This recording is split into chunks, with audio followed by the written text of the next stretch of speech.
News Kannada ವಾಹಿನಿಗೆ ಸ್ವಾಗತ. ಲೋಕಸಭೆಯಲ್ಲಿ ಕೇಂದ್ರ ಗೃಹ ಸಚಿವ ಅಮಿತ್ ಶಾ ಡಾಕ್ಟರ್ ಬಿಆರ್ ಅಂಬೇಡ್ಕರ್ ಅವರಿಗೆ ಅವಮಾನ ಮಾಡಿದ್ದಾರೆ ಎಂದು ಆಕ್ರೋಶ ಹೊರಹಾಕಿರುವ ಕಾಂಗ್ರೆಸ್ ನಾಯಕರ ವಿರುದ್ಧ ಸಂಸದ ಗೋವಿಂದ ಕಾರಜೋಳ ಗರಂ ಆಗಿದ್ದಾರೆ. ಚಿತ್ರದುರ್ಗ ಬಿಜೆಪಿ ಕಚೇರಿಯಲ್ಲಿ ಪತ್ರಿಕಾಗೋಷ್ಠಿ ಉದ್ದೇಶಿಸಿ ಮಾತನಾಡಿದರು. ಅಂಬೇಡ್ಕರ್ ಅವರಿಗೆ ಅನ್ಯಾಯ ಮಾಡಿದ್ದು ಕಾಂಗ್ರೆಸ್. ಪಂಡಿತ್ ಜವಾಹರ್ಲಾಲ್ ನೆಹರು 2 ಬಾರಿ ಅಂಬೇಡ್ಕರ್ ಅನ್ನ ಚುನಾವಣೆಯಲ್ಲಿ ಸೋಲಿಸಿದ್ರು. ಅಂಬೇಡ್ಕರ್ ಶವ ಸಂಸ್ಕಾರ ಮಾಡಲು 3 ಅಡಿ 6 ಅಡಿ ಜಾಗ ಕೊಡ್ಲಿಲ್ಲ. ಅಂಬೇಡ್ಕರ್ ಅವರ ಶವ ಸಾಗಿಸಲು 5,000 ರೂಪಾಯಿ ವಿಮಾನ ಚಾರ್ಜ್ ಕೂಡ ಕೊಡ್ಲಿಲ್ಲ. ಆದ್ರೆ ಕಾಂಗ್ರೆಸ್ ನಾಯಕರ ಸಮಾಧಿಗಳು ಮಾತ್ರ 100 ಎಕರೆ ಜಾಗದಲ್ಲಿ ಮಾಡಿದ್ರು. ಅದೇನು ಕಾಂಗ್ರೆಸ್ಸಿಗರ ಆಸ್ತಿಯೇ? ಹಾಗಾಗಿ ಕಾಂಗ್ರೆಸ್ಸಿಗರು ಇತಿಹಾಸದ ಉದ್ದಕ್ಕೂ ಅಂಬೇಡ್ಕರ್ಗೆ ಅವಮಾನ ಮಾಡಿ ಈಗ ಅಂಬೇಡ್ಕರ್ ಜಪ ಮಾಡ್ತಿರಲ್ಲ, ನಾಚಿಕೆ ಆಗಲ್ವಾ ಎನ್ನುವ ಅರ್ಥದಲ್ಲಿ ಕಾಂಗ್ರೆಸ್ ಮುಖಕ್ಕೆ ಹೊಡೆದಂತೆ ಅಮಿತ್ ಶಾ ವ್ಯಂಗ್ಯವಾಡಿದ್ದಾರೆ. ಇದು ಕಾಂಗ್ರೆಸ್ ನಾಯಕರಿಗೆ ವ್ಯಂಗ್ಯವಾಡಿದ್ದೇ ಹೊರತು ಅಂಬೇಡ್ಕರ್ ಅವರಿಗೆ ಅಲ್ಲ ಅಂತ ಕಾಂಗ್ರೆಸ್ ನಾಯಕರ ವಿರುದ್ಧ ಗುಡುಗಿದ್ದಾರೆ. ಡಾಕ್ಟರ್ ಬಾಬಾ ಸಾಹೇಬ್ ಅಂಬೇಡ್ಕರ್ಗೆ 2 ಬಾರಿ ಸೋಲಿಸಿ ಅವಮಾನ ಮಾಡಿದ್ರಿ.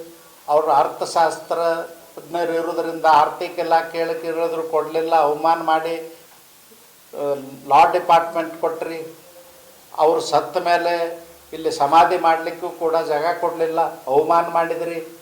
ಅವ್ರ ಬಾಡಿ ಮುಂಬೈಗೆ ಒಯ್ಬೇಕಾದ್ರೆ ವಿಮಾನ ಕೂಡ ನೀವು ಗೌರ್ಮೆಂಟದ್ದು ಕೊಡಲಿಲ್ಲ.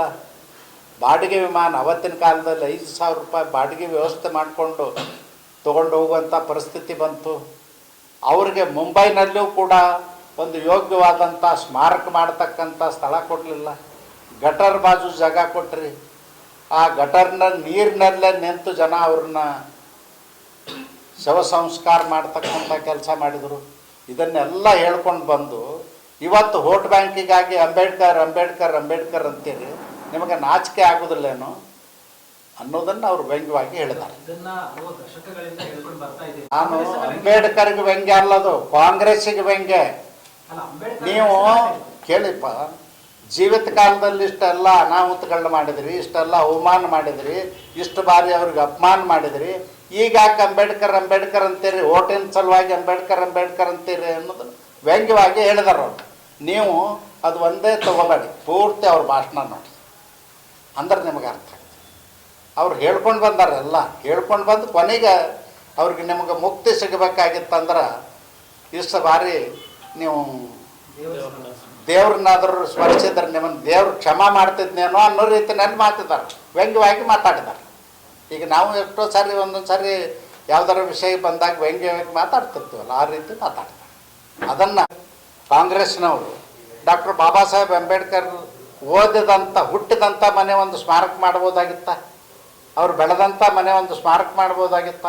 ಲಂಡನ್ನಲ್ಲಿ ಅವ್ರು ಇದ್ದಂಥ ಮನೆ ಇವತ್ತು ಮೋದಿಯವ್ರ ಸರ್ಕಾರ ಖರೀದಿ ಮಾಡಿ ಇಲ್ಲಿಂದ ಹೊರದೇಶಕ್ಕೆ ಓದ್ಲಿಕ್ಕೆ ಹೋಗ್ತಕ್ಕಂಥ ಮಕ್ಕಳಿಗೆ ಅಲ್ಲಿ ಇರಲಿಕ್ಕೆ ವ್ಯವಸ್ಥೆ ಮಾಡಿದರು, ಅದನ್ನು ಮಾಡ್ಬೋದಾಗಿತ್ತು. ಅವರು ಸಮಾಧಿ ಸ್ಥಳ ಮುಂಬೈನಲ್ಲಿ ಅದನ್ನು ಅಭಿವೃದ್ಧಿ ಪಡಿಸ್ಬೋದಾಗಿತ್ತು, ಯಾಕೆ ಮಾಡಲಿಲ್ಲ? ನಂದು ಒಂದೇ ಪ್ರಶ್ನೆ, ಎಲ್ಲರಿಗೂ ಕೊಟ್ಟಿದ್ದೀರಲ್ಲಿ ದೆಹಲಿಯಲ್ಲಿ,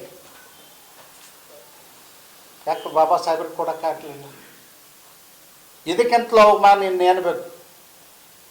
ಇದಕ್ಕಿಂತಲೂ ಅವಮಾನ ಅದನ್ನು ಸತ್ತ ಮೇಲೆ ಅಕಸ್ಮಾತ್ ಯಾವ್ರೊಬ್ಬ ಊರಾಗ ಮನುಷ್ಯ ಸತ್ತಿದ್ದ ಅಂದ್ರೆ ಅವ್ನ ಭೂಮಿ ಸೀಮಿ ಇರಲಿಲ್ಲ ಅಂದ್ರೆ, ಆ ಊರಾಗ ಸ್ಮಶಾನ ಜಾಗ ಇರಲಿಲ್ಲ ಅಂದ್ರೆ ಯಾರು ನಿಮ್ಮಂಥವ್ರೊಬ್ಬರು ನಮ್ಮ ಹೊಲದಾಗ ಒಂದು ದಂಡಿಗೆ ಎಲ್ಲರ ಮಾಡಿಬಿಡ್ರಪ್ಪ ಅಂತ ಹೇಳ್ತೀರಿ. ತಾಜಾ ಸುದ್ದಿಗಾಗಿ MTV ನ್ಯೂಸ್ 24x7ಗೆ ಸಬ್ಸ್ಕ್ರೈಬ್ ಮಾಡಿ ಮತ್ತು ಬೆಲ್ ಐಕಾನ್ ಅನ್ನು ಒತ್ತಿ. ತಪ್ಪದೇ ಲಿಂಕ್ ಶೇರ್ ಮಾಡಿ.